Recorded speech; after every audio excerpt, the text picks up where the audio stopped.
بتبدأ الحكاية باتنين صيادين رايحين يصطادوا، وكان في واحد منهم عايز يروح يصطاد في مكان معين، بس صاحبه التاني بيرفض وبيقوله إن المكان اللي عايز يروح يصطاد فيه ده أخطر مكان في البحر كله. فالراجل قال له لا، دي إشاعات، والصيادين مش عايزيننا نروح هناك لأن الصيد كله أصلا هناك. وفعلا بيروحوا المكان ده وبيرموا الشبك بتاعهم، بس فجأة بيظهر وحش غريب وبيبدأ يسرق منهم الحاجات من المركب، وسرق حاجة ورا التانية ولسه كان رايح ياخد التالتة. الصيادين شافوه، فالوحش ساعتها ما بيهجمش عليهم وبينزل يهرب تحت المية. وبعدها بننزل تحت المية وبنشوف الوحش الصغير ده، وكان اسمه لوكا. ووقتها ما بيكونش لاقي السمك اللي بيربيه، فبيكون خايف من مامته لأنها لو عرفت إن السمك تاه منه هتبهدله على الآخر. وبيرجع يجمعهم تاني بسرعة ووداهم لمكان مقفول عشان ياكلوا فيه قدام عينه. وبيبقى قاعد زهقان على الصخرة وبيلاقي قدامه منبه قديم وبيقرب منه وهو خايف،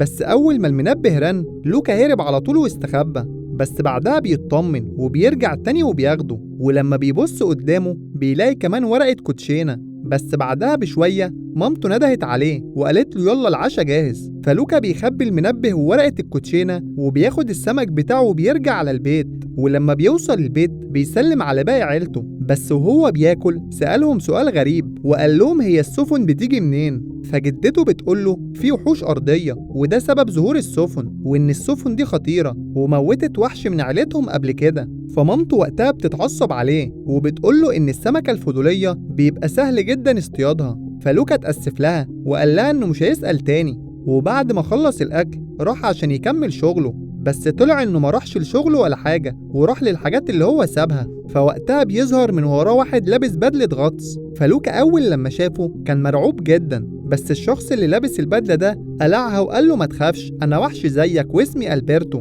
وبعدها بياخد الحاجة من لوكا وبياخد بعضه ويمشي، بس لوكا برضه ما بيسيبوش وبيروح وراه. فألبرتو وقتها خرج بره المية وخرج لوكا معاه. والمفاجأة بقى إن لوكا لما خرج من المية اتحول لبني آدم وما كانش مصدق نفسه وكان خايف من شكله الجديد. بس وقتها بيقول لألبرتو إن اللي بيعملوه ده ممنوع وسابه ورجع للمحيط تاني.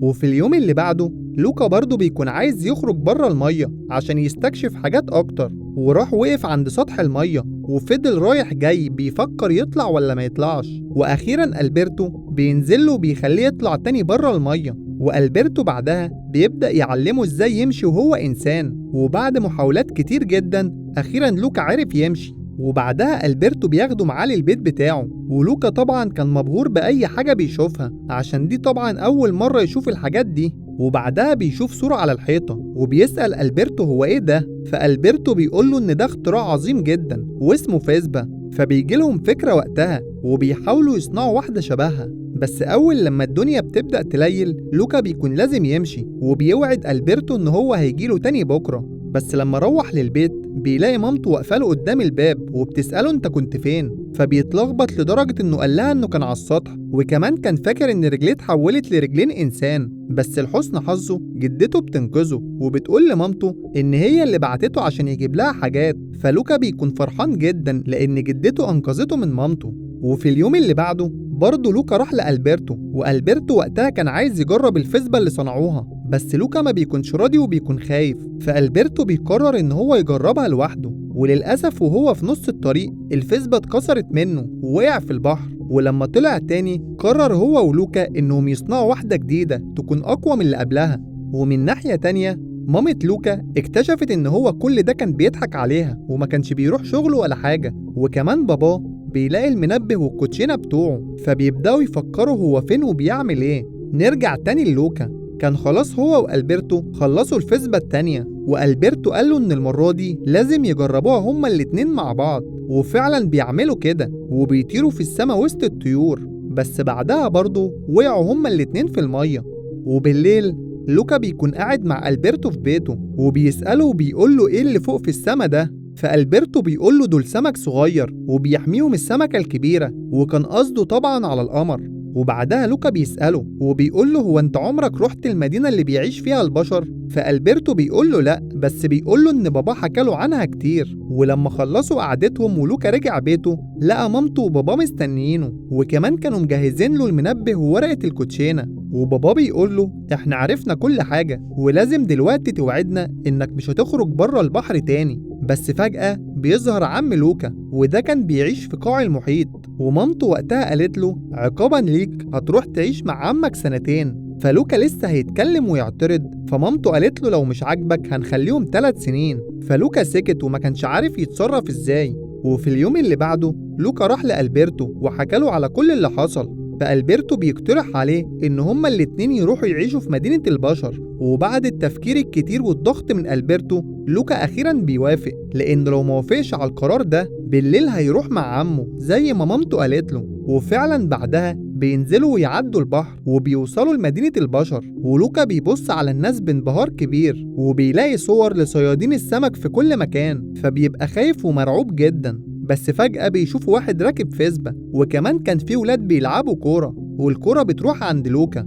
فالولاد بيطلبوا منه ان هو يرجعها لهم. واول لما بيشوط الكورة تاني بتخبط في فيسبة واحد قاعد على القهوة. فصاحب الفيسبا بيروح يزعق لهم وبيتريق على لبسهم وريحتهم اللي شبه ريحة السمك، وبيشد لوكا عند النافورة وبيقول له انت لازم تستحمى عشان تنضف وريحة السمك تروح منك. ومسك راسه وخلاص كان هيحطها في المية ويتحول، بس ظهرت بنت على اخر لحظة ولحقت لوكا. بس برضه الراجل ده ما بيسيبهاش وبيضايقها وبيقول لها انها فاشلة عشان خسرت اخر سباق. فبتتضايق منه وبتاخد لوكا وألبرتو على العجلة بتاعتها وبتمشي من قدامه.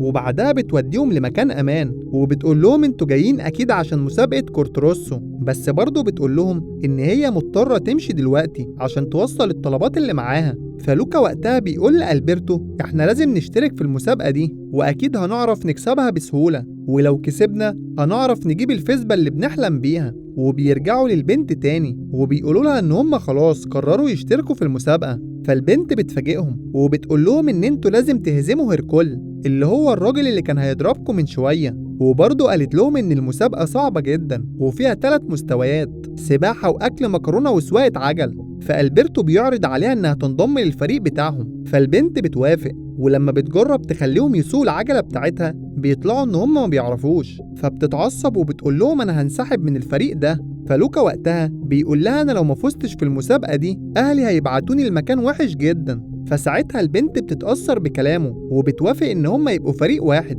وبتقول للوكا انت عليك العجلة وألبرتو عليه اكل المكرونة وانا عليا السباحة. وبتقول لهم برضو ان هم محتاجين فلوس من باباها عشان يعرفوا يخشوا المسابقة. ولما بعدها راحوا لباباها لقوه بيقطع سمك، فبيخافوا وبيكونوا مرعوبين جدا. وبعدها قعدوا عشان ياكلوا مع بعض. ووقتها بابا جوليا بيسألها هم مين دول؟ فجوليا بتقوله ان دول اصحابي وجايين عشان يساعدوني في المسابقة. فباباها بياخدها على جنب وبيقول لها بس احنا معناش فلوس نشترك، وعشان نعمل كده لازم نبيع سمك اكتر. ولما لوكا وألبرتو بيسمعوا الكلام بيقرروا ان هم يساعدوهم ويخلوا باباها يصطاد سمك اكتر. فبابا جوليا بيسألهم هو انتوا اصلا تعرفوا حاجة عن السمك؟ فقالوا له وكمان بنصطاد كويس جدا. وبالليل لما خرجوا من بيت جوليا ما بيكونوش عارفين هيباتوا فين، فجوليا بتقترح عليهم انهم يباتوا في بيت الشجرة بتاعها. ففعلا بيوافقوا وبيعملوا كده. وفي اليوم اللي بعده اهل لوكا طلعوا بره المية عشان يدوروا على ابنهم وبيتحولوا هم كمان لبشر. ومن ناحية تانية لوكا لما بيصحى من النوم بيكون مصدوم لأن شكله رجع تاني، فبيصحي ألبرتو بسرعة. وألبرتو هو كمان لما بيشوفه بيفضل يصرخ، وبينزلوا بسرعة هما الاتنين يستخبوا تحت الشجرة عشان جوليا ما تشوفهمش، وبيلحقوا بينشفوا نفسهم بسرعة قبل ما حد يجي ويشوفهم. بس بابا جوليا لما جالهم قال لهم إن النهاردة جوليا هتوزع الطلبات لوحدها ولوكا وألبرتو هيروحوا معاه عشان يصطادوا. وفعلا بعدها راحوا وركبوا السفينة. ولوكا سأل بابا جوليا عن دراعه المقطوع، فبابا جوليا بيقول له ما تخافش أنا اتولدت كده. وكمان بعد ما قعدوا شوية قال لهم يلا نروح عشان ما كانوش عارفين يصطادوا حاجة وشكل كده مفيش سمك النهاردة. فألبرتو بيقول له لا البحر مليان سمك، بس في الوقت ده السمك ما بيبقاش هنا، بيبقى الناحية التانية. وفعلا بيروحوا وبيصطادوا سمك كتير وبيرجعوا بالمركب بتاعهم وهو مليان سمك على آخره، لدرجة إنهم ما كانوش لاقيين مكان يقفوا فيه. ومن ناحية تانية أهل لوكا كانوا لسه بيدوروا عليه، وكانوا برضه خايفين يجي عليهم مية وحد يعرف حقيقتهم. نرجع تاني للوكا. لوكا وجوليا وألبرتو راحوا عشان يقدموا على المسابقة، وبعد ما بيشتركوا بيبدأوا يتدربوا كويس جدا على الأكل والسباحة وركوب العجل. ومامة لوكا وقتها كانت بتلعب مع الأطفال كرة في المدينة، وبتوقعهم كلهم جوه النافورة عشان تحاول تلاقي ابنها، لأنها عمرها ما شافته إنسان قبل كده فما تعرفش شكله. وفي نفس الوقت ده لوكا بيسمع صوتها وبيشوفها، فبيهرب بسرعة وبيكون خايف. وبالليل لما بيقول لألبرتو، ألبرتو بيقول له ما تخافش، عمرهم ما يعرفوا مكاننا. وبعدها ألبرتو راح عشان يساعد بابا جوليا، وجوليا ولوكا فضلوا قاعدين مع بعض. فجوليا بتسأله وبتقوله هو انتوا عايزين الفسبة ليه؟ فبيقول لها عشان ألف العالم أنا وألبرتو ونروح للسمك الصغير اللي فوق. فجوليا بتقوله إن ده مش سمك ولا حاجة، ودي كرات نارية شبه الشمس، وكمان بتوديه للمنظار بتاعها عشان يتفرج على النجوم ويتأكد. وكمان بعدها بتحكيله على الكواكب والمجرات. فلوكا بيعجبه الكتاب اللي بيقروا منه وطلب منها ان هو ياخده. فجوليا وافقت وقالت له خلاص اعتبره بتاعك.